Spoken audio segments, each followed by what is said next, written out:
LA Metro Magazine podcast is here to bring you the entertaining, informative, and inspiring stories of the people who live, work, and play in the greater Lewiston, Auburn, Maine area. I'm your host, Colby Michaud. Today, we sit down with Christopher Schario, the artistic director for the Public Theater. We talk about his background as an actor in New York, his move to Maine to take the reins at the Public Theater, and later on we get into some deeper philosophical discussions about life. So be sure to stay tuned for that. This is LA Metro Magazine Podcast, Episode 5.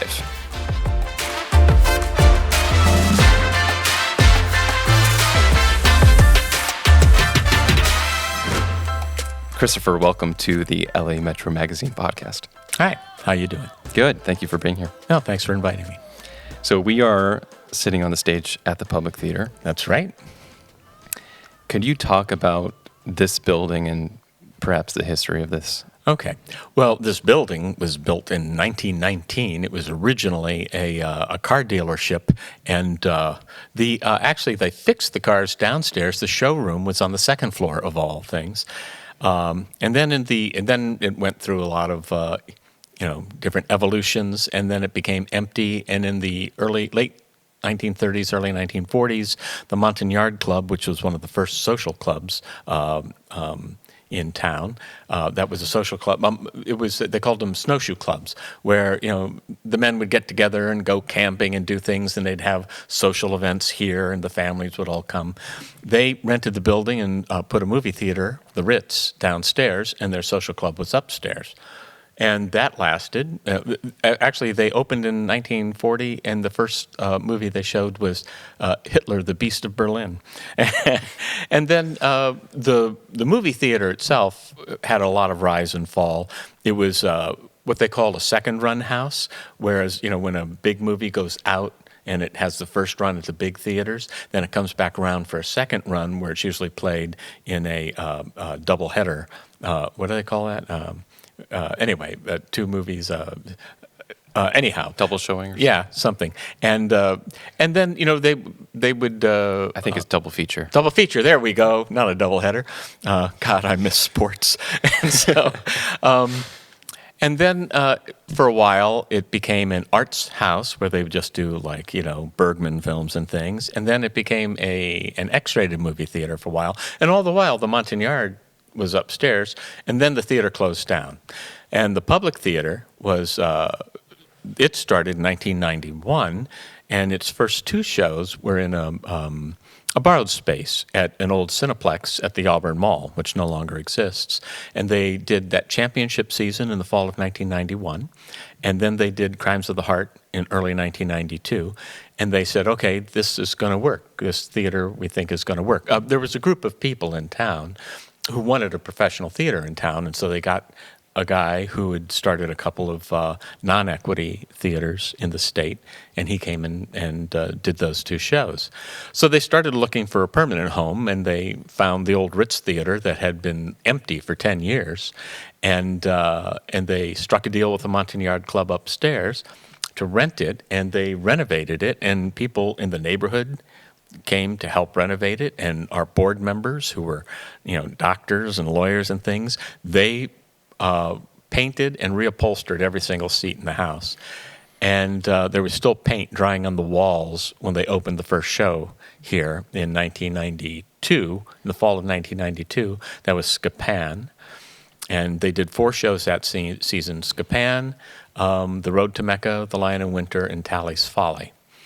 And at the end of that season, George Vafiatis, who was the artistic director then, he'd been here for 6 shows, a year and a half, he left, and they went on a national search for a new artistic director, and they hired me.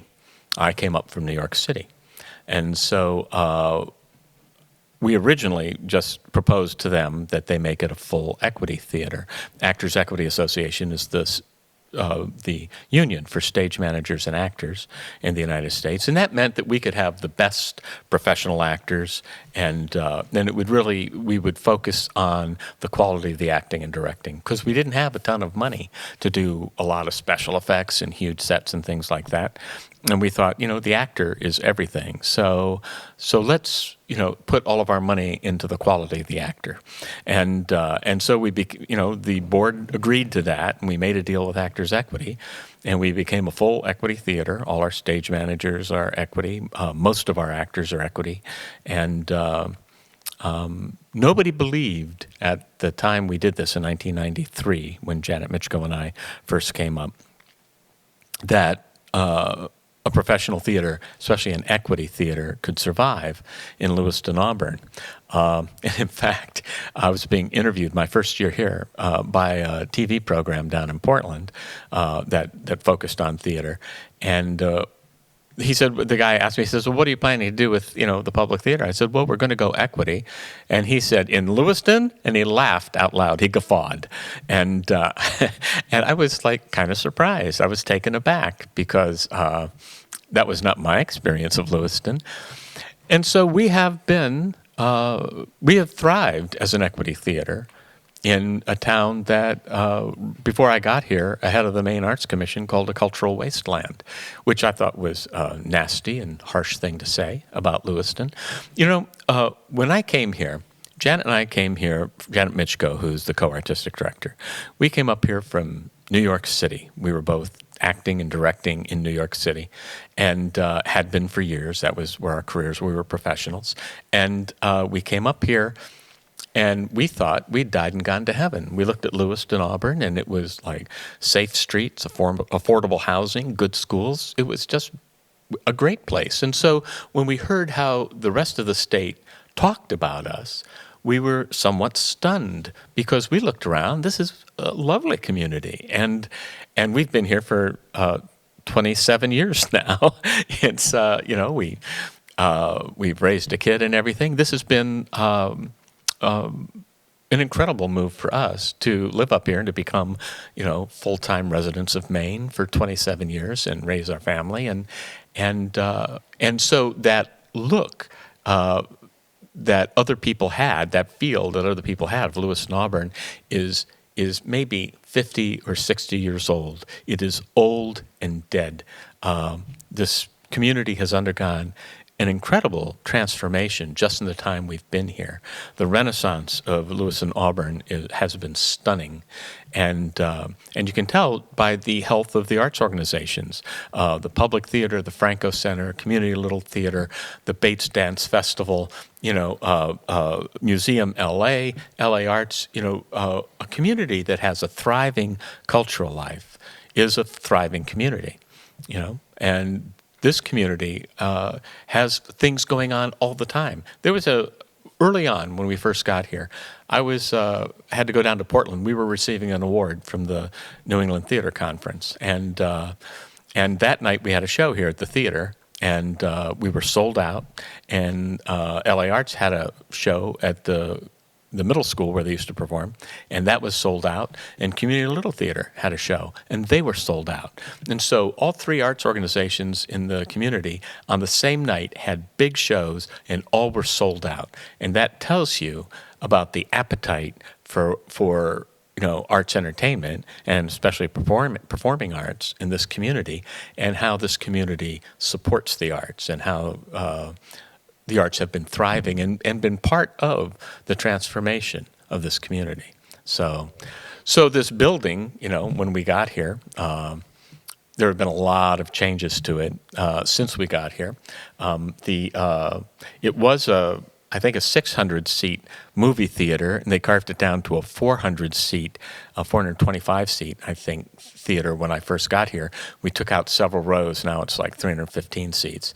And we've expanded the stage. We've totally renovated the building. We've renovated the lobby. We've got state-of-the-art lighting. So, the lighting grid, several years ago, there was a false ceiling over the stage. We ripped that out and got 2 more feet above us, and put in a new state-of-the-art lighting grid and all new lighting instruments and dimmers and stuff. When we first got here, the dimmer board that controls the lighting was just an insignificant little thing, and there are only 19 lighting instruments. Now we have scores and scores and scores of lighting instruments and a really fabulous professional board. So the transformation of the theater itself has been incredible over the 27 years that we've been here, and that has gone along with the transformation of the community. And the transformation of the community has been on a lot of different levels. It's not just been socioeconomic with the influx of immigrants from utterly different parts of the world. That has changed the community, and the community is, in some way, has been welcoming, in some ways unwelcoming. And so the struggle with that is important to recognize and to understand as part of the growth of this community. And so I would not have imagined when we got here that we would stay here this long and we would be this successful. Every year the Down East Magazine has a readers poll, and for 7 years in a row, we were named Best Theater in Maine, the first 7 years that they had the poll. And for a theater in Lewiston, Auburn, to get that designation with all of the other huge, much bigger theater companies in Portland and in Brunswick and Nagunquit and stuff, that was a big deal for Lewiston, Auburn. That was really important for this community. And I think that, we have brought a recognition to Lewiston, Auburn that is far beyond this region. When we go to New York to get actors, to cast actors, and they come up here and they go back to New York, well, they might work in films and in TV and Broadway, and our reputation in New York is very high. Several years ago, a woman named Judith Ivey, who is a 2-time Tony Award-winning actress and incredibly famous in the Broadway community, and just really, she's on this pedestal. She's like an incredible actor and has had an incredible career. She contacted us and wanted to direct for us. And she did that because she heard about us from the actors who'd come up here, who were friends of hers. And she's come up and directed 2 shows for us. She did Fireflies 2 seasons ago, and a couple seasons before that did the Ladies Foursome. Both were very, very successful productions. It sold like wildfire, and she's an incredible director, an incredibly talented person. But she came to us because of the reputation that we had built just by word of mouth from the professional actors who come up here. And they come up here and they live here for a month, and they live here in Lewiston, Auburn, and they love Lewiston, Auburn. They love coming back. They love the town. They love the people. The audiences are incredibly warm and receptive to them. And so these professional actors from New York who've been on Broadway and been in films and in TV, love this community, and they talk about this community back in New York. And so we've built up the reputation of Lewiston, Auburn by bringing these people up and shipping them back to New York and say nice things about us. Right. So you talk about Renaissance here in Lewiston, Auburn, right, as an ongoing thing. So what do you think, or what do you hope to see happen with the theater specifically, but also the community in 5, 10, 20 years? Boy, that's a big mouthful to chew off. 5, 10 to 20 years. Well, the theater itself, we still have some renovations. We've done. We set a goal of about $2.5 million renovation to completely renovate the theater. We've raised and spent $1.5 million of that. The rest of it will go toward really completely gutting the auditorium and rebuilding it.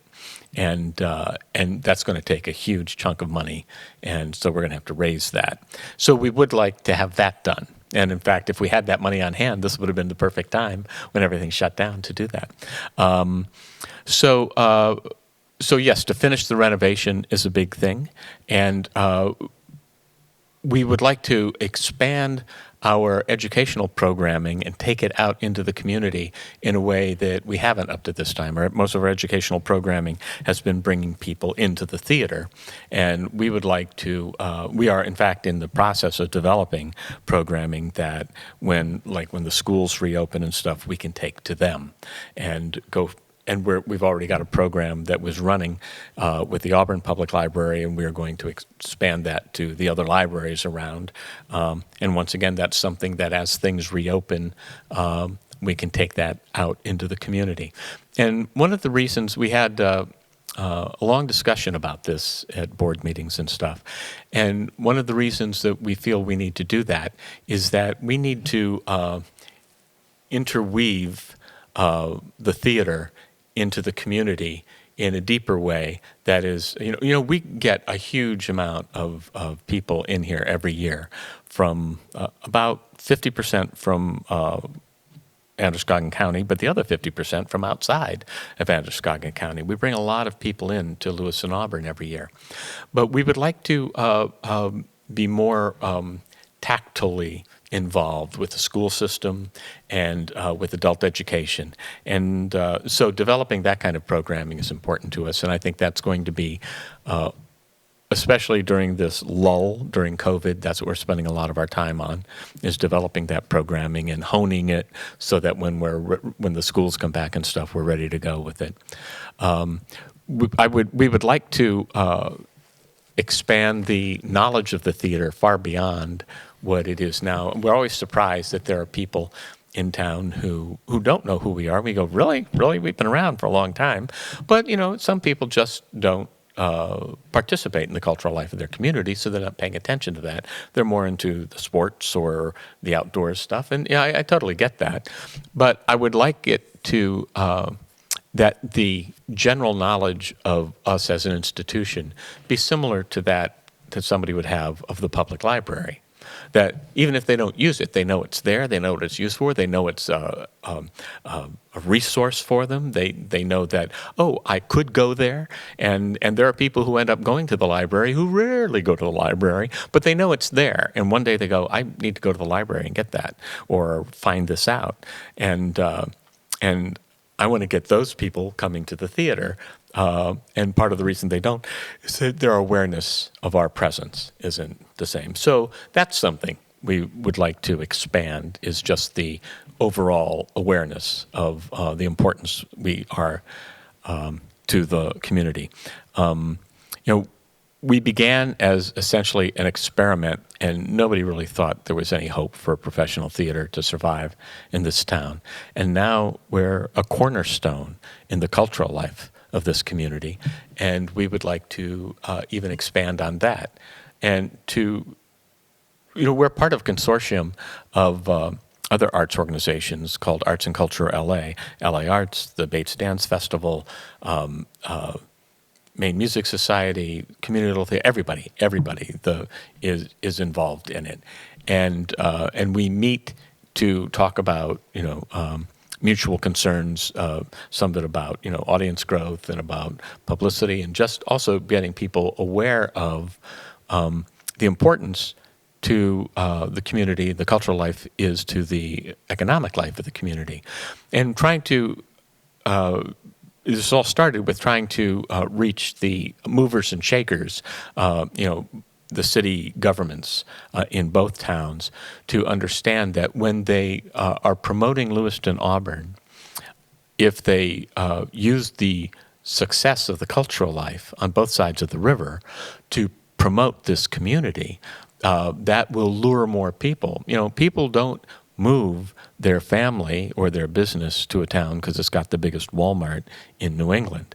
That might be interesting to them, but they come here for things like safe streets, affordable housing, good schools, and a thriving cultural life.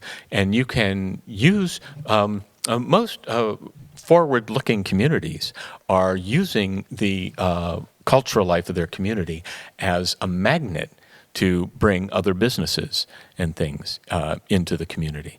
And so, artists have long been at the leading edge of transforming downtowns that started closing up when the mall culture came along, and once thriving downtowns had a lot of empty buildings and things, and then artists would move into them and they would become studios or small little performance spaces or artist housing, and these would transform, and suddenly it would start rebuilding, and then the rents would go up and force the artists out.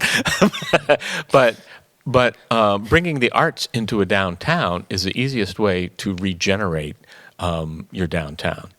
And we recently got a very generous grant from the National Endowment for the Arts, and the entire congressional delegation wrote a wonderful letter in support of us to get that grant.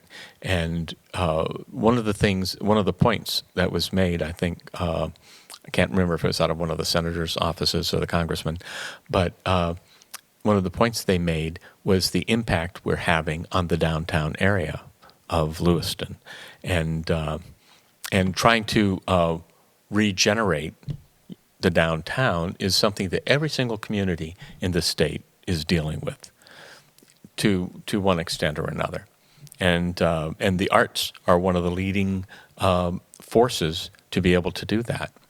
So in the future, we would like to have even more of an impact that way. To see beyond 10 years, who knows?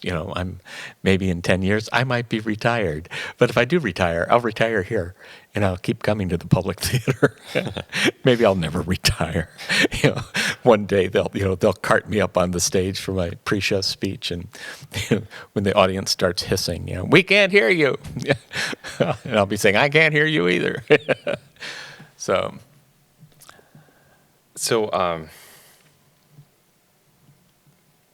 you came here in 1993, is that right? Yes, 1993. Where did you grow up? I grew up in Canton, Ohio, which is a blue-collar town in northeastern Ohio. It's about 60 miles south of Cleveland, and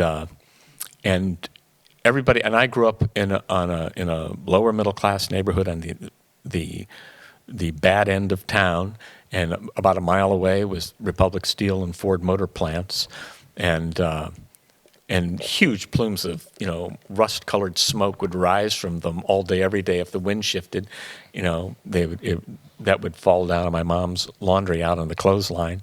Yes, I grew up when you had clotheslines, and and then on the other end of town was Timken Roller Bearing, so it was really a factory town.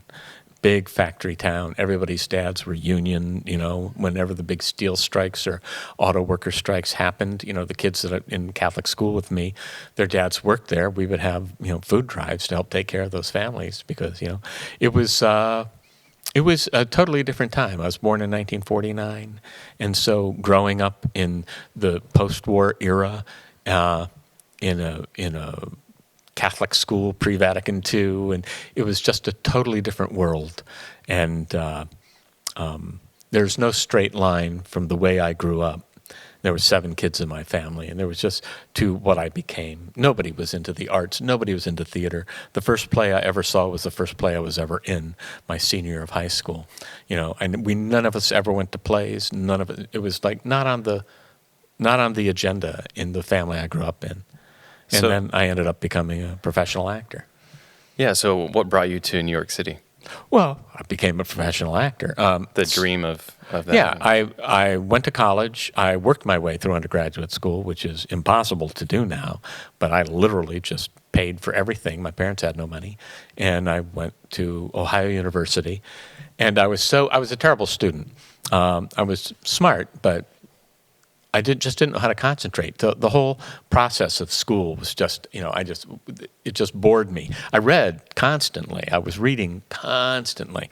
But if I had to sit down, I just couldn't sit still in class and pay attention. They might diagnose me with something now, but back then they just said, quit squirming around. The nuns would come down and belt you one, and instead of giving you Ritalin, they'd just belt you one. And so that was the old days. So I was terrified. The only thing I really worked at my senior year of high school was this play, this musical I did. And I had a nice part in it, and I did really well. And so when I went to college, I thought, well, I better major in something I know I'm going to work hard at.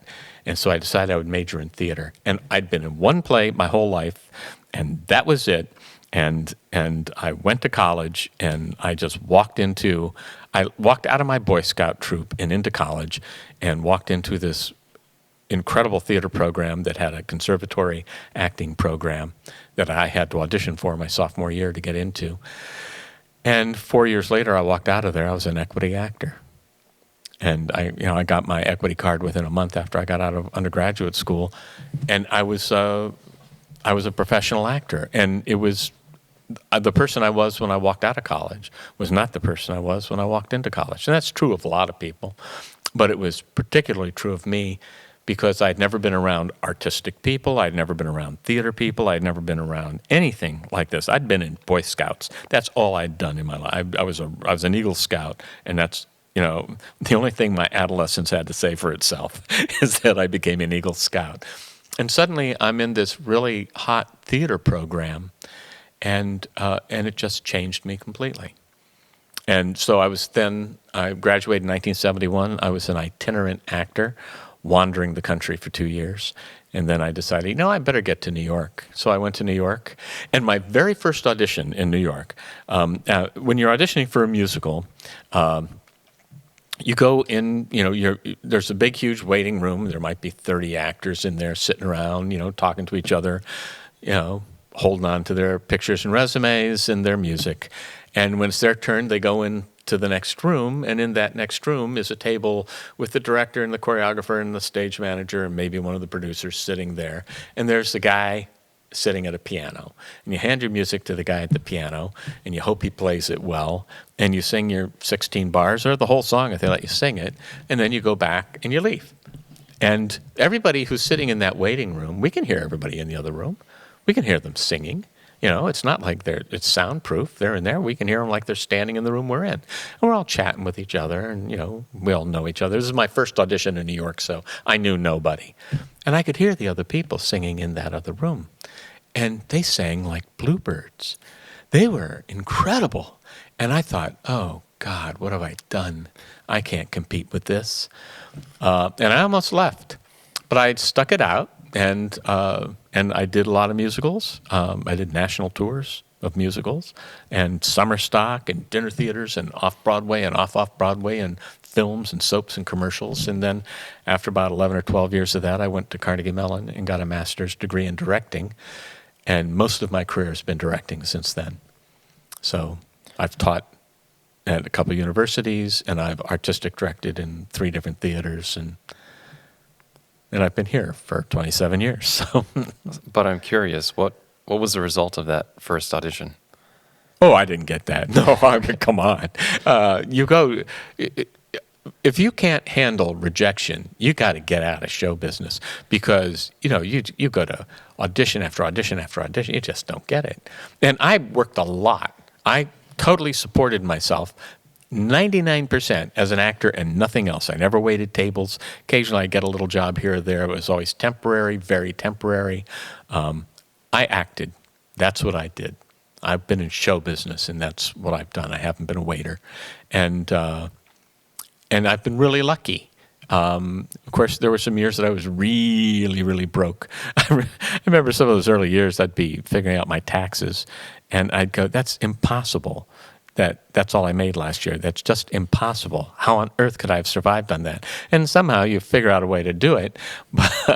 But it was, in many ways, I look back at those times and I can romanticize them, like that 2 years that when I first got out of college, that I literally wandered North America, going from one acting job to the next, never knowing where I was going to be next, always somewhere where I'd never been. My first job was in Ohio, and then I went to Edmonton, Alberta, and then I went back to Ohio for a job, and then I went down to Florida and did a job in Pompano Beach, and then did another job in Lake Wales, and then out to South Dakota, and then I went to New York. And so I was just all over the place. And I look back at that time, and I can, romanticize it. Everything I own could fit in my car. But at the time I was living it, there were some desperate times. There was, it's like, how is this going to work? What on earth am I doing? Everybody else I went to high school with, is married and has a kid and a real job, a real actual, they can live on this and support a family job. And then I went to New York, and things settled in a little bit. I wasn't, I was on tour a lot, but I had a base. I always went back to my apartment in New York. So I'm wondering about your perception of Maine growing up. You're not originally from here. No. Did you even know it existed? Well, I knew there was a state called Maine. Yeah, and then we get to New York City, then you're actually much closer. Well, yes. The very first time I ever came to Maine was the day I drove up to interview for this job. When was that? 1993. In May of 1993, I drove up here to interview for the job, and that was my first entrance into Maine. And so I had a cousin who got married and decided to move to Maine when I was living in New York, and everybody thought, Maine? Why are you moving to Maine? And we thought it was like really he was going to be out with the lumberjacks and the There's no power, no television. Oh, no, they're all living in, shacks out in the woods. So with the moose. That's right. So I had, I mean, that was a ridiculous image of Maine. I also knew you had cities. But when I came up here, I knew that I had been told that Maine is a beautiful state. But I came to Lewiston, Auburn, and then Janet and I moved up here about a month later, and we settled in, and we just focused in on the theater. And Lewiston, Auburn was all we saw. We went down to Portland a couple of times, and Lewiston was nice, Portland was nice, but we were just, that first season, we were just out straight.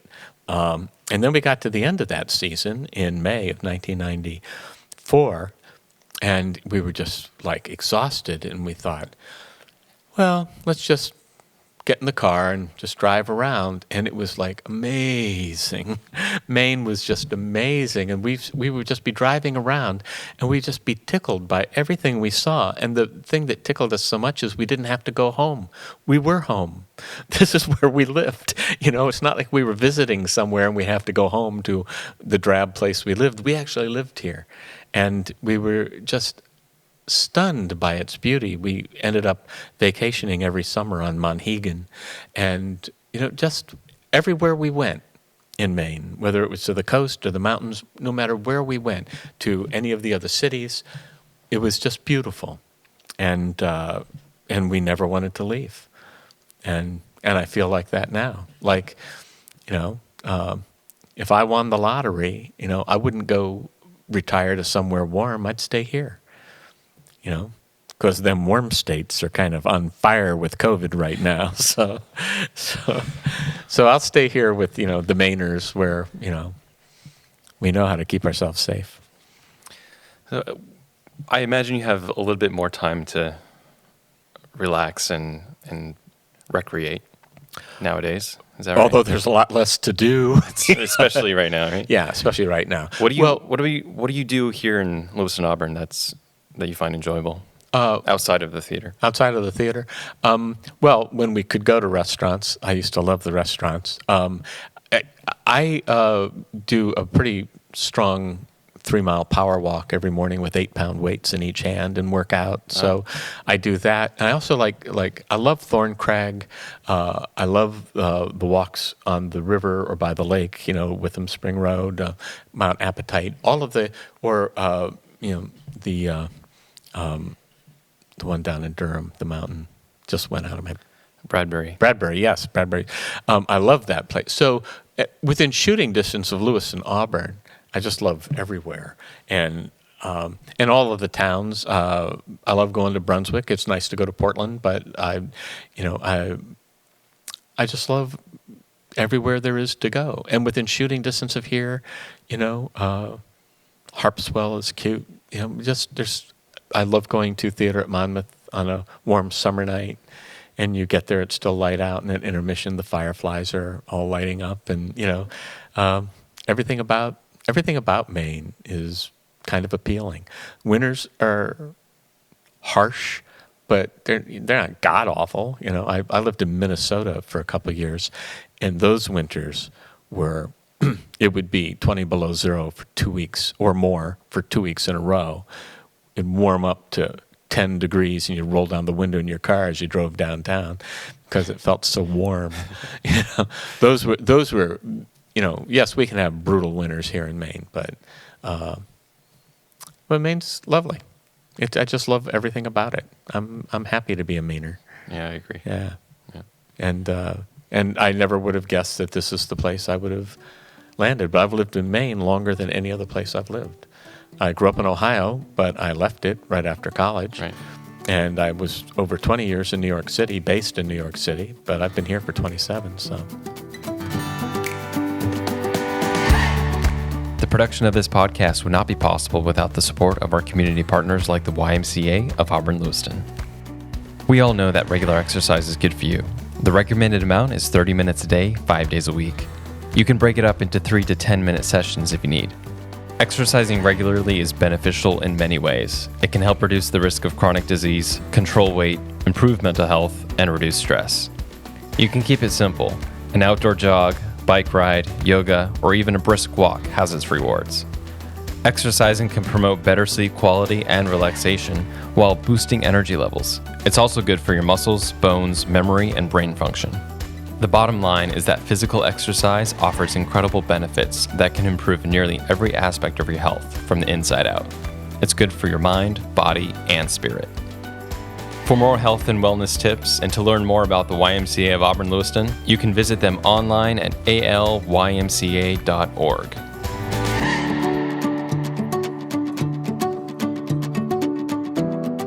So going back to the importance of art in the community. Yeah. What has the theater done or could do with other organizations as far as partnerships, and whether that's another arts organization or a small business? Right.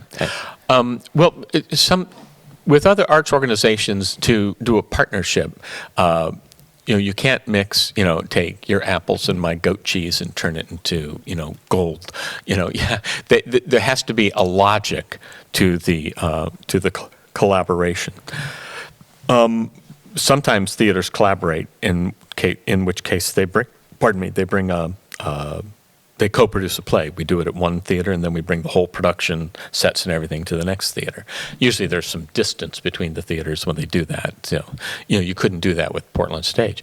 But 2 summers ago, Maine State Theater at Monmouth did a play called Murder for Two, which was this wonderful 2-man musical murder mystery that was just hilariously funny and terrific. And it was directed by Adam Blay, who's on our staff. And when we, every year we bring in a booked-in show in November as a fundraising event, and we thought, I wonder if we could just book that in. So we talked to Don McAndrews at Theater at Monmouth, and we struck a deal with them that we just moved that whole production down here, and for just a long weekend, and in November. So that they closed it in sometime in August, and they saved the set and everything, and we brought it down here. And so that was a collaboration with them, although it didn't start that way. It became that. So though it is possible to have collaborations, like we do have a program with the Auburn Public Library right now that we want to expand to the other libraries. So those kind of collaborations with the school system, we are definitely looking to do collaborations with them where they don't have to come to us. We want to continue doing that and have our student matinees, but we also want to add things that we go to them. Collaborating with specific businesses, somebody has to have an idea that says, if you did this and we did this, we would have that, and we would look at that and go, oh, that'd be fun, or oh, that would eat up a lot of time to do something we don't want to do. So it's something that has to serve the missions of both organizations. And like when we did the collaboration, when we did Grease with Maine State Music Theater last summer, part of the reason we did that is that we did that with their intern company, and they have to do production with their intern company every year, but they were doing it at places they weren't happy with the way it was going. They didn't like the way it looked, and we suggested they come to our theater. And then Kurt Dale Clark, who's the artistic director there, he got the idea, well, what if we did Grease? And then it became much bigger than either organization thought. And the only reason it could work is because the beginning of their season was such that they were able to put all of their interns into Grease. And it was just blind luck. And it went so well for both organizations, and it brought our audiences together and our boards of directors together. And we had a huge influx of people that were regular to their audience that kept coming to see our stuff. Huge influx of our audience started buying tickets to them. And so it was great that way. This season, if it hadn't been canceled because of the virus, we were going to do a co-production with them, not with their intern company, but with an equity company from New York, of a 4-character musical called I Love You, You're Perfect Now, Change. And, of course, it was canceled. And in fact, they were in New York about ready to have the auditions. Adam Blay, who's on our staff, who was going to be the director of it, I directed Grease, he was going to direct that. He and Janet were about to go to New York. I was in rehearsal for INU. And the two of them were about to go to New York to audition people for that show when everything got shut down. And so it's that will come back. That co-production, one way or another, it might not be that show, it might be something different, with Maine State Music Theater. That will happen again because that proved to be very, very fruitful for both organizations, both in terms of the funding, the amount of money we were able to raise, the artistic collaboration was incredible, and blending our audiences together was very advantageous for both organizations. So we will do that again. And so, we'll look around, and, we're always open to that. It's always fun to work with another company and to blend things and to see how it works out. So we're open to that. But I don't have like a list of companies I'm trying to do things with. We do have things that are in the works with the libraries and the Maine State Music Theater and with the educational system. But beyond that, it would have to be something we develop, that somebody has an idea and we go, oh, sure, let's look at that. The production of this podcast would not be possible without the support of our community partners. One of those just happens to be our sister publication, Uncle Andy's Digest.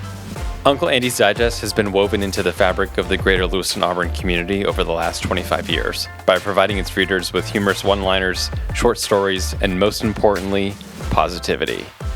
Fun fact, in August of 1996, the first edition of the Digest was printed. That means you can help celebrate 25 years of Uncle Andy's with this month's special 25th anniversary edition. One thing that surprises people to learn is that Uncle Andy's is distributed to 19 cities and towns in the central Maine area. That means whether you're in Spadis, Auburn, Turner, or Oxford Hills, you can pick up a copy, or two if you're a good neighbor. So if you're a local business that wants more exposure and top-of-mind awareness, make sure you check out Uncle Andy's Digest. Why not get more exposure for your business while spreading smiles at the same time? Those that do simply say, it works.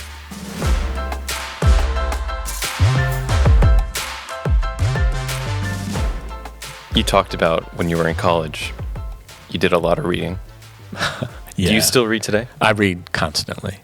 What are you reading right now? What do you recommend?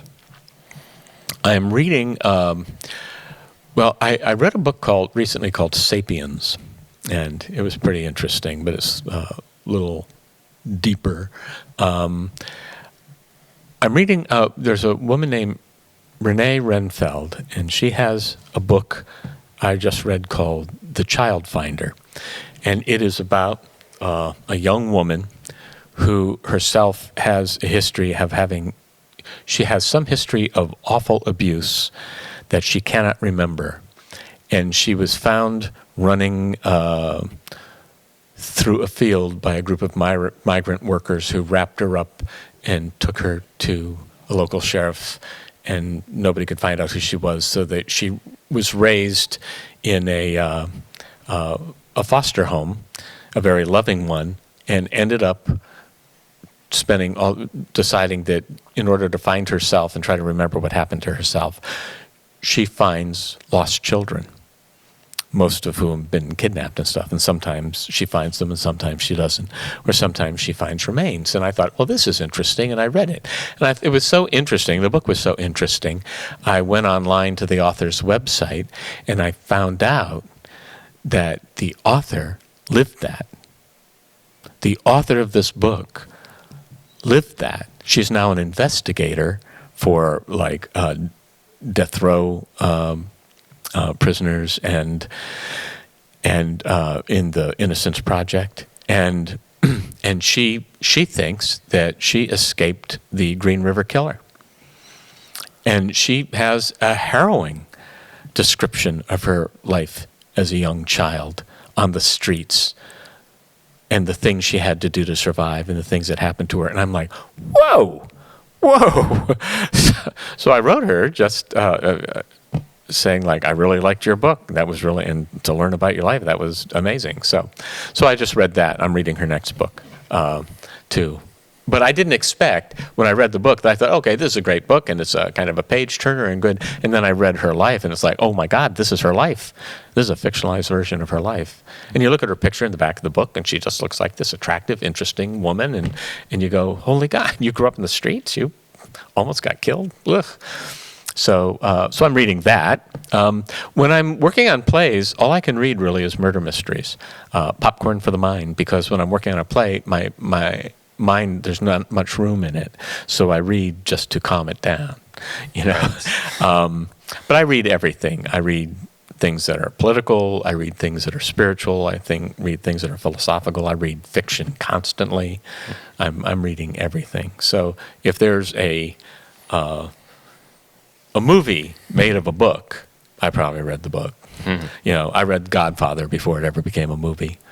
In fact, when I heard they were going to make a movie out of it, I thought, really? You're going to make a movie out of this? It was a good book, but okay. I read The Handmaid's Tale when it first came out. And so then when the TV series came out, my daughter was watching it. She goes, you got to watch it. I read the book years ago. She goes, no, you got to watch this. So before I started watching it, I reread the book. And I was amazed at how closely they followed the book in the series. So yeah, that doesn't always happen. No. And we made my daughter read all the Harry Potters before we take her to the next movie. She'd have to read the book. So. Yes, I remember when the last book of Harry Potter series came out. I can't remember what year, but that was back still early days with Amazon. Yeah. And in my household, my mother and my sister and I were very big fans of this. Right. And we decided that rather than going and waiting in line at a bookstore, we were going to take advantage of Amazon's capability to ship it to us on the same day that it was going to get it launched. But for some reason, we only decided to order one copy. So it was a bit of a fight. A wrestling match. Yeah. God. I got it second. Yeah. Are you the oldest? No, I'm the... You're the baby? I'm the baby, yeah. Is that why you got it second? My sister is a year older. Really? Yeah. I've met your sister. Yeah. I would have thought she was younger than you. Well, there you go. 1 year older. All right. Yeah. Well, there we go. I guess that's a compliment to both of us. Maybe. You've had quite the accomplished career so far. So far. Long ways to go, I imagine. Well, I don't know. We'll see. We'll see. I'm 71 now. So. I'm curious though. Has there ever been anything that has been a disappointment to you in my career? Oh God, yes. Yeah. I mean, anybody has had a career in this business. Well, has a rise and fall. I think also that it's admirable that you have been able to work in this industry for so long. It's clearly something you really love to do, and not a lot of people get to be in a career that they really love. Yeah. What have you learned from that, and do you have any advice for people, especially maybe younger people that are just starting to find themselves? What I tell young and to actors... continue to pursue their dreams. Yeah. Well, what I tell young actors, I told this to the Grease company, and they were all, just out of college, and a couple of them still in college and just starting their careers. On your deathbed, you're not going to regret your bad choices. You're going to regret your safe choices, the weak ones, the ones you chose for somebody else. You married Alice because your friends liked her, but Mary is the person who really made your heart pound. But you became a lawyer to please your dad when you really wanted to do something different. The times that you didn't stand up for yourself when you should have stood up for yourself, those are the moments in your life that you will look back on it and go, I wish I.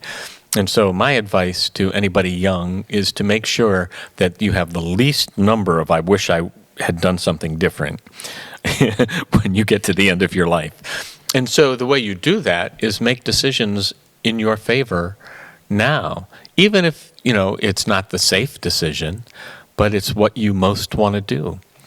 Life is short, and if you're living somebody else's version of your life that's not authentically you, you will regret your life at the end, and you will regret it en route. You will be angry about things you don't even understand why you're angry. You'll resent your spouse and your children and your bosses because you are living someone else's version of your life and not your own. And so, but how do you make those decisions when they come to you? Is that logic, or is it intuition? A combination of both? I think it's a combination of everything. You have to be true to yourself and listen to your heart, and not be a nitwit. Because you can go into show business, and it cannot work out for you, and you have to also make a decision to leave it when it's clear that it is never going to work out for you. Telling yourself the truth is more important than anything else you can do. And to have a dream and to hang on to that dream and to work at it and work at it and work at it. And it is crushing when it doesn't work out.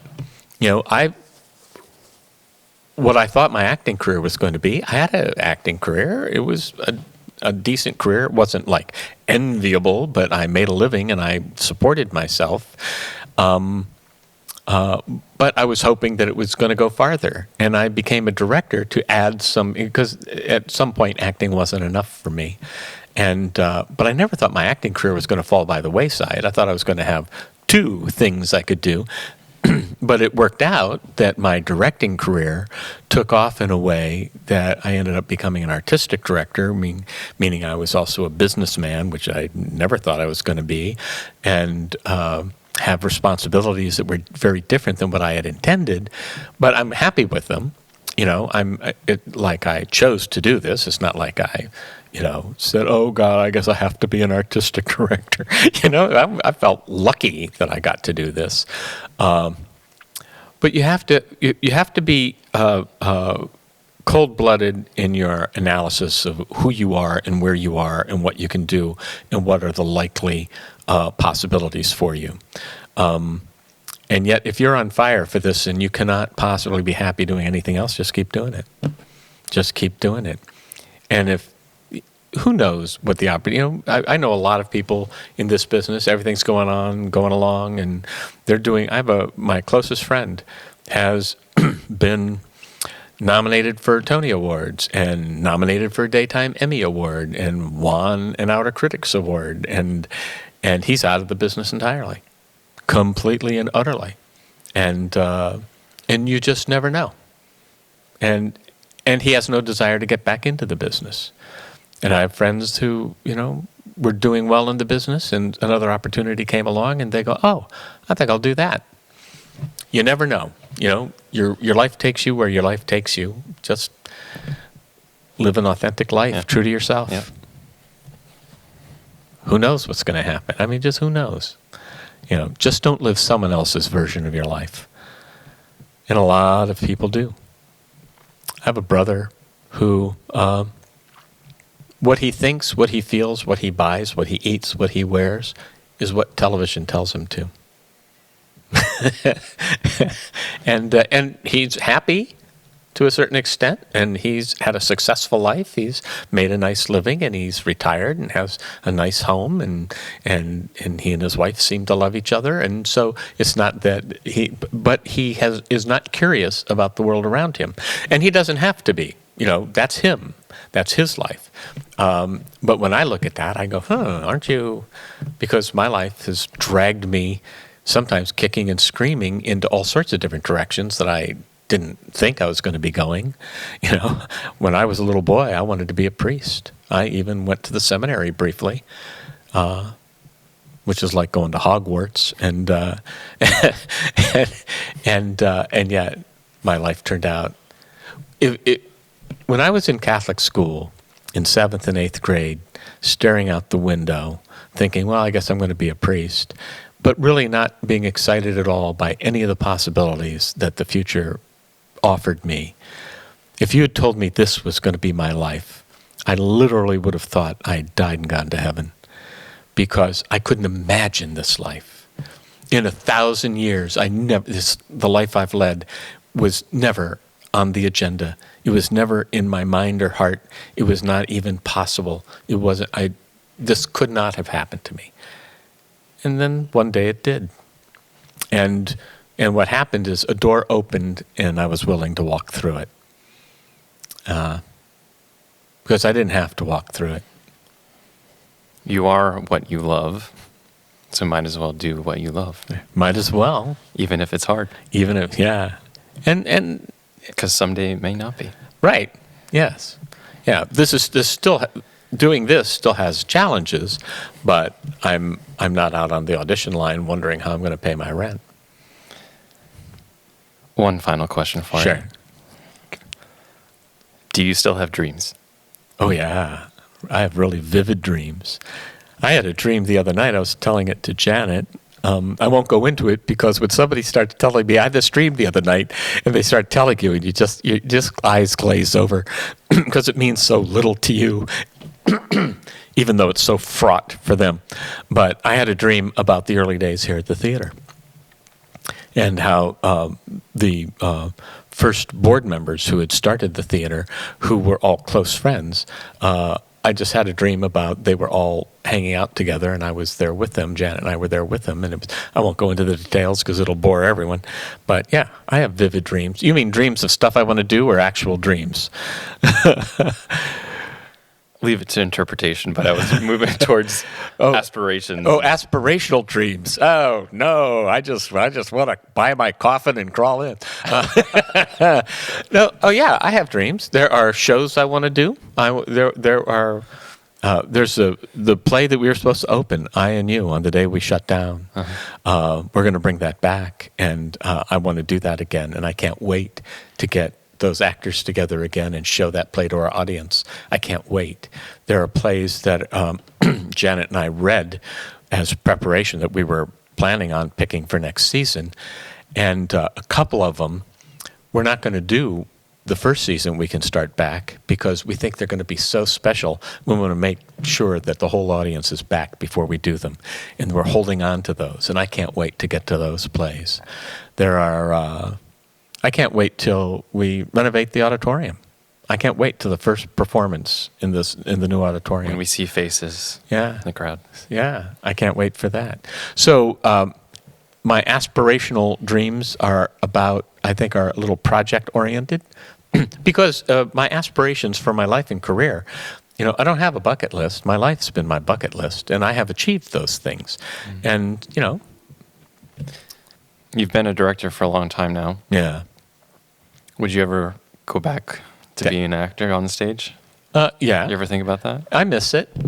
Yeah, I have told people that if I won the lottery, I might if I did not have to worry about money at all, mm-hmm. I would go back to New York and put my hat in the ring again. But I'd have to see. I mean, I've been a director for so long, it might be difficult for me to surrender.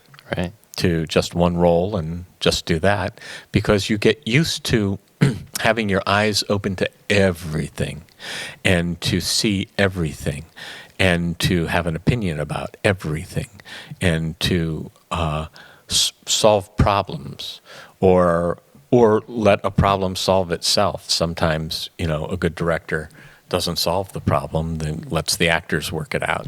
And so, so I'd have to see how that would work. But, I do miss it. I'd do it.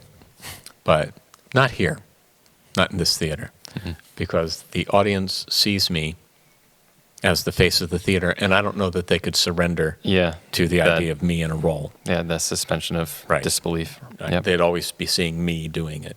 Right. I imagine that being a director versus being an actor are both very different learning experiences. Yeah. Was there one that was more enjoyable than the other? In the long run, the experience of being a director has made me far deeper and more curious and wider. It's just added more to me. I loved being an actor. I loved working in a company of actors. I loved rehearsing a play. I loved rehearsing a play and then performing the play. I got such a boot out of both of those things. And I loved just, coming into the theater at half hour and sitting there in the dressing room and putting on my makeup and getting dressed. And all of us we'd start by talking to each other, and then the talk would diminish, and suddenly we're all just singly pointed toward the show. And there's something about that is magical, and it's special. But as a director, there's something about, like when you get to the first day of rehearsal and the cast is gathered, and for the first time, we're all going to read through it for the first time. You've been working on that play for months, you've had detailed and intense conversations with set designers and costume designers and lighting designers and sound designers for weeks before the actors got there. And the way we do it here, that set is mostly built on the stage, and decisions about colors and paint and fabric and all these things have been made. And then the actors who are, all meeting, many of them meeting each other for the very first time, that first day of rehearsal, you sit down and you read through the play. And because of the quality of the actors we have, these are all equity actors, you hear that play fully in that first read through, and it just gets better from there. It's just a wild, wild moment. And then you get into the theater, and there's an arc to the process, and each day there are challenges every day. We know we have to move at a certain speed, and sometimes you have to move faster because you have to get things done, and sometimes you have to slow down so that you can get things done, because some things take time to do, and some things take speed to do, and just following that organically is something that you learn how to do, and the stresses of that become less over time, because you just understand that, this is Wednesday of the first week of rehearsal. I'm supposed to be in this place. Or you recognize I'm behind. Or you might recognize, God, I'm ahead. I shouldn't have this much staged. But you recognize that it doesn't matter when you find on a certain project that you're behind, or find on a certain project you're ahead, or exactly where you're supposed to be. It's just recognizing where you are and what you have to do next. And we've done this enough that we know we're going to find a way to finish the project. And at some point, the audience is coming in, no matter what. And there's going to be a day when you're going to have to do it for them, ready or not. And so you just learn what that rise and fall is. And Janet and I talk about this a lot, because we share with each other a lot where we're at in our heads. Like, I'm feeling stressed about this, or I'm doing really well on that, or this, I thought this was going to go easily, and this scene just fell apart, and I don't know what to do, or, but it's just all part of the process. And you get to the end of it, and every time you get to the end of it, when you enter a play, you enter a new world. We did a play several years ago called The Humble Boy. And it was about a young man who's an astrophysicist whose father died, and he goes back to spend time at his home. And his mother has taken up with the guy that lives across the street, and the ghost of his father appears in the play a lot. His father was a gardener and a beekeeper, and there's a lot about the beekeeping in the show. And there's the son is an astrophysicist, and there's a lot about the astrophysics in the show. So I had to learn things about beekeeping, and I had to learn, that the beehive that's a mound that you see that's, well, that's not a lot of hives are that. Hives are boxes. And when we were looking at what to do, well, this hive had to be opened at one point, and the guy looks in. So it's going to be the box kind of hive. And the other one is not really what any beekeeper uses anymore. So you learned that, but in the, in the poster for the show, we had the fairy tale version of the beehive. But I had to learn some things about beekeeping, and I had to learn some things about astrophysics, because they mention some things in astrophysics. They mentioned gravitational microlensing. So I could not do gravitational microlensing, but I could give you a 30-second description of what it is, and because I had to learn what that was, because I was directing the play. So I got to go, every play I do takes me into a world I was never in before. And when we did Terra Nova, we had to get into, the exploration of Antarctica. And it was fascinating. It was fascinating. It was first run into by a bunch of Japanese fishermen hundreds of years ago. And they had no idea what they'd run into. All they knew is they were lost. And then it ends up with the Scott and Amundsen race to the South Pole. And so I'm blessed that that's my life. That every time we pick a play, whether I'm directing it or not, I get to go into a whole new world. And I'm blessed that that's my life. I get to tell a new story. And then at some point, what if I hate the cast and I turn on the play and everything? 4 weeks later, it's over and we're doing something else. So no matter what I'm doing in my job, if I hit a rut that is nothing but difficulty and tension and stress, I know that within weeks that will be over and we'll be on to a new project. And that is the most beautiful thing about my job.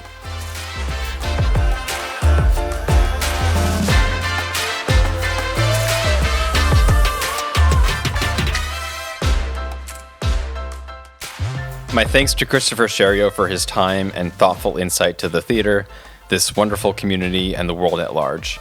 We have many more exciting guests ahead in upcoming episodes, so make sure you subscribe to this podcast wherever you listen to your other shows. That way you're not missing out on future episodes when they're released. A big shout out and thank you to the YMCA of Auburn-Lewiston and Uncle Andy's Digest for sponsoring this episode. We also want to thank you for listening. You, our audience, is the most important piece of this program, and we know that these recordings are just slices of a bigger ongoing conversation that we want you to be a part of. If you have any thoughts or ideas, please let us know on social media. LA Metro Magazine is on Facebook, Instagram, and YouTube. Connect with us there. Positive vibes and well wishes from all of us at LA Metro Magazine. Until next time, I'm your host, Colby Michaud. Make sure you're being entertained, staying informed, and getting inspired.